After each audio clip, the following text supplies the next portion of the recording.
buat para wanita. Kadangkala tidak sedikit wanita yang cemburu sama suaminya ketika berbakti sama kedua orang tua.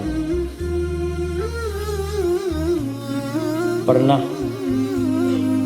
datang seorang menjumpai Abu Darda kalau nggak salah. Dia mengatakan, "Ya Abu Darda, inna ummi amaratni an utallika imra'ati." Ibuku nyuruh aku menyeraikan istriku. Ibuku memerintahkan kepada aku agar aku mentolak istriku. Apa kata sahabat ini? Aku mendengar Rasulullah sallallahu alaihi wasallam bersabda, "Al-walid awsatu abwabil jannah." Orang tua tuh, ibu tuh pintu surga yang paling indah.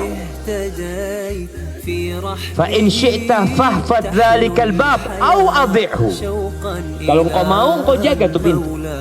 Engkau jaga itu pintu atau engkau abaikan itu. Maka para wanita, ana nasihatin para lelaki awal. Antum yang sudah menikah, ketahuilah antum adalah pemimpin di dalam rumah, bukan istri antum. Kewajiban antum adalah memberikan hak-hak istri antum. Berikan nafkah kepada dia, berikan perhatian kepada dia, berikan perlindungan kepada dia, berikan cinta kepada dia. Tapi jangan lupa, antum punya kewajiban berbakti kepada bapak ibu antum. Istri, kasih nasihat dia untuk membantu antum berbakti kepada ayah ibu antum. Gak perlu istri tahu berapa jumlah uang suami. Gak ada jemaah. Memang ada aturan yang dibuat oleh manusia yang mengatakan kalau suami menikah dengan istri, hartanya suami jadi milik istri, hartanya istri jadi milik suami. Ini sama mengadopsi dari aturan-aturan yang ada di luar sana.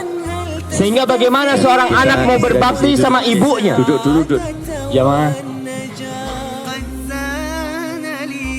Jadi aturan ini penuh dengan kezaliman. Ketika harta suami jadi milik istri, padahal sang suami punya ayah dan ibu yang dia punya kewajiban untuk berbakti.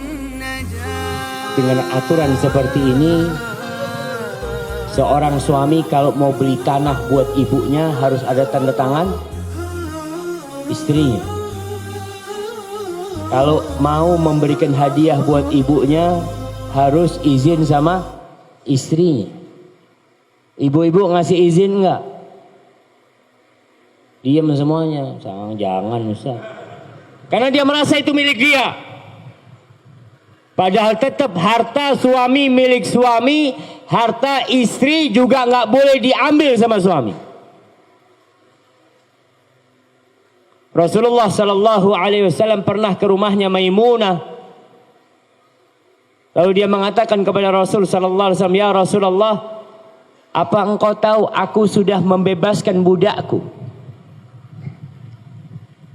Aku sudah membebaskan budak perempuanku." Lalu apa kata Nabi SAW? Apakah Nabi menentang apa yang dilakukan oleh Maimunah? Kenapa engkau nggak minta izin sama aku? Aku suamimu? Enggak. Itu punya Maimunah, harta itu. Engkau memberikan kepada siapa fadl? Hanya Rasulullah SAW mengarahkan Maimunah. Kalau engkau kasihkan kepada saudara-saudara ibumu itu akan lebih mulia. Begitu pula para suami, kalau mau ngasih orang tuanya nggak perlu istri tahu. Kesian orang tua kalau antum ngasih, istri antum ngeliat. Juga kesian istri kita kadangkala ketika dia melihat kita ngasih orang tua kita, hatinya seperti teriris-iris. Wallahi jamaah, ketika ana di pesantren, ana masih ingat cerita khatib Jumat pada waktu itu. Nggak tahu dia cerita dapat dari mana.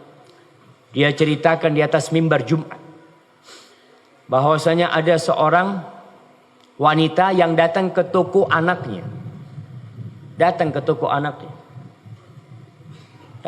anaknya. Biasa dia datang minta duit sama anaknya.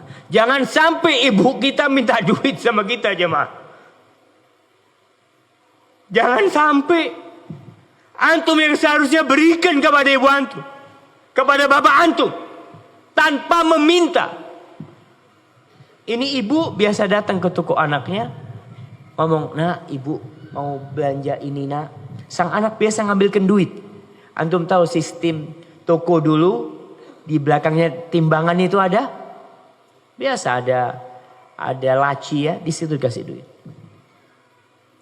Setelah berulang kali, suatu hari dia mau kasih ibunya, ada istrinya di toko, dipegang tangannya suaminya. Enak banget kau kasih terus ibu. Jadi kebiasaan dia minta-minta. Sang suami gak jadi ngasih ibunya. Ibunya sedih pulang. Suatu saat ketika dia dalam perjalanan dagang, ada perampok.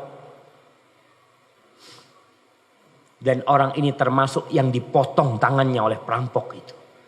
Ketika mau diselamatkan sama teman-temannya, gak perlu katanya. Tangan ini pantas dipotong katanya. Karena anak pernah durhaka sama ibu anak.